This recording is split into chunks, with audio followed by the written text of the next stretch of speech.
Cabinet मंत्री गणेश जोशी ने मसूरी में आयोजित होने वाले मसूरी विंटरलाइन कार्निवाल से जुड़े कार्यक्रमों की तैयारी के संबंध में बैठक ली। बैठक में मंत्री जोशी ने विंटरलाइन कार्निवाल को भव्य रूप देने और आयोजन से जुड़े अधिकारियों को कार्यक्रम की रूपरेखा को लेकर आवश्यक दिशा निर्देश दिए। मंत्री गणेश जोशी ने बैठक में अधिकारियों को निर्देशित करते हुए कहा कि विंटरलाइन कार्निवाल के दौरान माल रोड में सभी प्रकार के वाहनों को प्रतिबंधित किया जाए ताकि पर्यटकों को किसी भी तरह की असुविधा न हो। जो मसूरी में इस सीजन का आकर्षण का एक केंद्र होता है, उसकी एक बैठक आज मेरे द्वारा सुबह ली गई थी।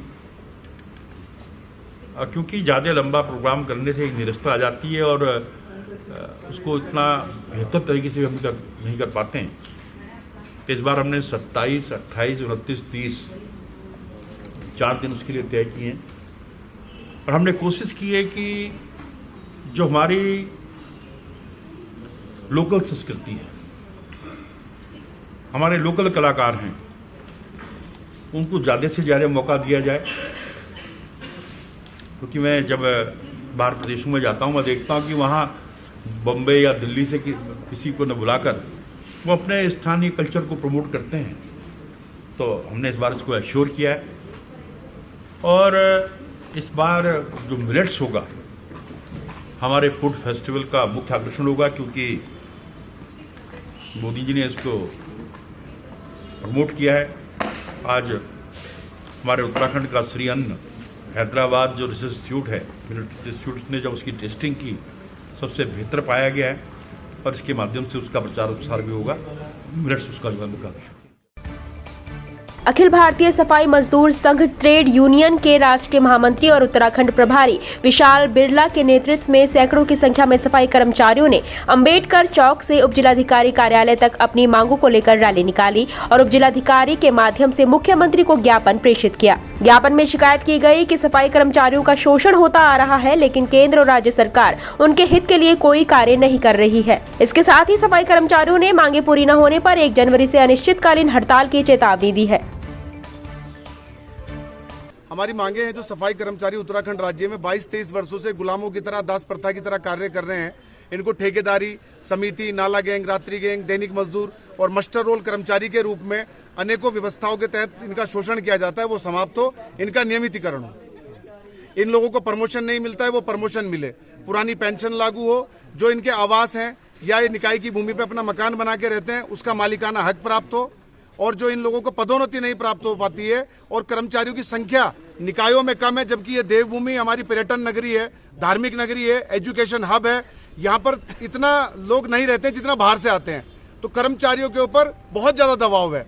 पहले ये आंकड़े थे कि 10,000 पे 50 कर्मचारी रखे जाते थे, अब 10,000 पे 20 कर्मचारी रखे जाते हैं। ऐसी स्थिति में कर्मचारी की कमर टूट जाती है। आपकी जानकारी में डालना चाहूंगा, भारतीय जीवन बीमा निगम सबसे बड़ी कंपनी भारत की है, उसने सफाई कर्मचारियों का सामान्य दरों पे बीमा करना बंद कर दिया है। अखिल भारतीय सफाई मजदूर संघ के राष्ट्रीय महामंत्री हैं विशाल बिरला जी, उनके नेतृत्व में सफाई कर्मचारियों का प्रतिनिधिमंडल आया था। उन्होंने अपना एक मांग पत्र दिया है, जिसमें जो उनकी मांगे हैं वो शासन स्तर से पूरी की जानी है। तो हमारे द्वारा उस मांग पत्र को निदेशालय को प्रेषित किया जा रहा है। निदेशालय स्तर पे पहले ही इनकी मांगों के संबंध में कार्रवाई चल रही है और इनसे वार्ता करके हो जाएगा, हड़ताल वाली स्थिति नहीं आएगी।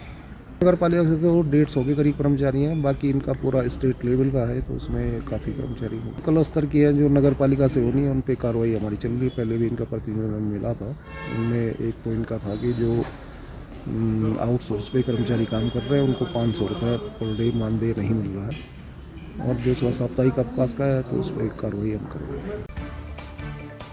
नगर पालिका परिषद मसूरी में हुए निर्माण कार्यों में अनियमितताओं की शिकायत पर नगर विकास विभाग की उच्च स्तरीय टीम ने मसूरी में फाइलों की जांच की और जिस कार्य में अनियमितता की संभावना नजर आई, उस निर्माण कार्य का मौके पर जाकर निरीक्षण किया। बता दें कि आरटीआई एक्टिविस्ट राकेश अग्रवाल ने मुख्यमंत्री से करीब 150 से अधिक कार्यों की शिकायतें की हैं, जिसकी जांच करने शहरी विकास विभाग की उच्च स्तरीय जांच कमेटी अपर निदेशक डॉक्टर ललित नारायण मिश्रा के नेतृत्व में नगर पालिका कार्यालय मसूरी पहुंची और शिकायतें संबंधित करीब 80 से अधिक फाइलों की जांच की। देखिए, नगर पालिका परिषद मसूरी में राकेश अग्रवाल शिकायत करता है। उन्होंने कुछ शिकायत की थी, जिसमें उन्होंने कुछ तथ्य भी दिए हैं और बताया है कि कुछ कार्य जो है रिपीट हुए हैं, कुछ कोटेशन खुलने के पहले, निविदाएँ खुलने के पहले हो गए हैं। तो उसकी जांच के लिए उच्च स्तरीय कमेटी बनाई गई है। उसके तहत हम लोग यहाँ पे आए हुए हैं और इसका पत्रावलियों का निरीक्षण कर रहे हैं और भौतिक निरीक्षण भी करेंगे। जो प्रिलिमिनरी रिपोर्ट आई है उसके आधार पे हम लोगों ने पत्रावलियाँ निकाली हैं और पत्रावलियों के हम लोगों ने परीक्षण किया है। जहाँ जहाँ पर अनियमितता दिख रही है वहाँ पे हम लोग भौतिक निरीक्षण करने जा रहे हैं। देखिए, मैंने लगभग 150 के लगभग मुख्यमंत्री पर शिकायत भेजी थी मुख्यमंत्री जी को, और उन्होंने संज्ञान लेकर इसको जांच के लिए भेजा है, जिसमें से नगर पालिका द्वारा केवल 50 या 60 के लगभग वो फाइलें इनको दी गई, बाकी फाइलें इन्होंने दी नहीं है। और उसके लिए मुझे आज यहाँ बुलाया भी गया है। तो मैंने उनको कह दिया है, जो जांच कमेटी है, कि भाई कुछ शिकायतें तो अभी पेंडिंग है और कुछ पे जांच चल रही है। नहीं, अभी तो कार्रवाई का तो मुझे कुछ दिखाई दे रहा नहीं है, अभी तो जांच ही चल रही है। जांच के बाद जब कार्रवाई होगी तो मालूम चलेगा। बहरहाल कुछ शिकायतें अभी भी जो पेंडिंग है वो मैंने इसमें लिखी हैं। ये कम से कम 10 के लगभग जो और मोटे मोटे मामले हैं जो नगर पालिका में हुए हैं, उसकी मैं शिकायत दे रहा हूँ कमेटी को। मतलब लगभग 150 के लगभग शिकायतें मैंने की हैं। जिला प्रशासन और पर्यटन विभाग के प्रयासों से बागेश्वर के गरुड़ विकास खंड में पहली बार हो रहे कत्यूर महोत्सव का सांस्कृतिक झांकी के साथ भव्य आगाज हुआ। 3 दिवसीय महोत्सव को लेकर आयोजकों के साथ ही स्थानीय लोगों में खासा उत्साह दिखा। महोत्सव का शुभारंभ मुख्य अतिथि विधायक पार्वती दास, विशिष्ट अतिथि PMGSY अनुश्रवण परिषद के उपाध्यक्ष शिव सिंह बिष्ट, जिला पंचायत अध्यक्ष बसंती देवी, जिलाधिकारी अनुराधा पाल ने संयुक्त रूप से दीप प्रज्वलित कर किया। इस दौरान अलग अलग स्कूलों के बच्चों ने रंगारंग सांस्कृतिक कार्यक्रम प्रस्तुत किए। इस अवसर पर अतिथियों ने कत्यूर घाटी एक झलक पुस्तक का भी विमोचन किया।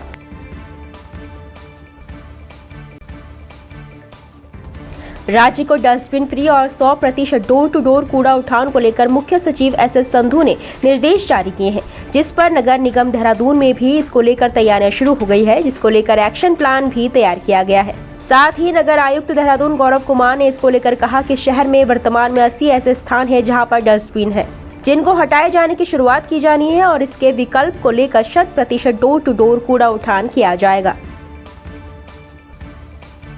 देखिए, जैसा कि निर्देशित किया गया है कि हमको 15 दिन में उत्तराखंड को डस्टबिन फ्री करना है, उसके क्रम में देहरादून शहर को भी डस्टबिन फ्री किया जाना है। इसके लिए हमको एक्शन प्लान तैयार करना है, जिस पर हम कार्य कर रहे हैं। अगले 2-3 दिन में हम एक्शन प्लान तैयार कर लेंगे।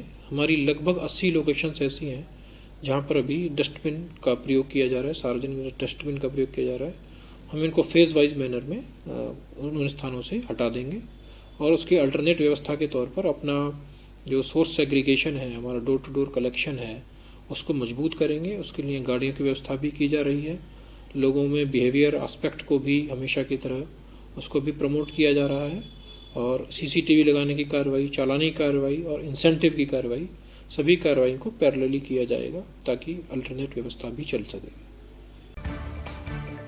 राजधानी देहरादून में लगातार अपराध का ग्राफ बढ़ता जा रहा है। बता दें कि थाना सेलाकोई के अंतर्गत सतेंद्र चौक स्थित दिनेश ज्वेलरी शॉप में चोरों ने हाथ साफ किया। इस दौरान गनीमत रही कि घटना में कोई बड़ा नुकसान नहीं हुआ है। पुलिस की जांच पड़ताल में पता चला कि दिनेश ज्वेलरी शॉप के अंदर रखे सोने के आभूषण वाली तिजोरी को अज्ञात चोर गैस कटर मशीन से नहीं काट पाए। ऐसे में गनीमत रहे कि इस घटना में ज्वेलरी शॉप में रखे सोने के कीमती जेवरात सुरक्षित है। हालांकि चोर दुकान के काउंटर और शीशे में रखे चांदी और आर्टिफिशियल ज्वेलरी अपने साथ ले गए। देहरादून SSP अजय सिंह ने बताया कि घटना की जांच के लिए पुलिस टीम जुटी हुई है। ये सेलाकोई थाना क्षेत्र में सतेंद्र चौक है, वहाँ पर एक ज्वेलरी की शॉप है और उसमें एक चोरी की घटना प्रकाश में आई। जब प्रातः, चूँकि आज मार्केट बंद रहती है, लेकिन किसी कार्य से जब वो वहाँ गए तो उन्होंने देखा कि पीछे के रास्ते से वहाँ पर चोर घुसे थे और उसके बाद जो वहाँ के लॉकर को काटने का प्रयास किया, लेकिन उसमें असफल रहे। तो वहाँ पर जो उनकी आर्टिफिशियल कुछ ज्वेलरी जो बॉक्स में रहती थी वो, और साथ ही साथ कुछ चांदी का सामान वो वहाँ से ले जा पाए। चूँकि ज़्यादा माल नहीं जा पाए, लेकिन चूँकि घटना एक सनसनीखेज है, इस तरह की घटना गैस कटर के प्रयोग की आसपास के उत्तराखंड में भी अन्य जगह, जैसे अभी काशीपुर और हरिद्वार के रुड़की में भी देखने को आया, जहाँ ATM को ले गए थे। तो कहीं ना कहीं ऐसा लगता है कि कोई ऐसा गैंग सक्रिय है जो गैस कटर के माध्यम से इसी घटना को अंजाम दे रहा है। अब ये लोग इसी घटना के से जुड़े हैं कि नहीं जुड़े हैं, इस संबंध में और जगह से डेटा मंगाया जा रहा है और इसमें एक अलग से टीम बनाई गई है जो इन गैंग को तलाश करने के लिए जाएगी।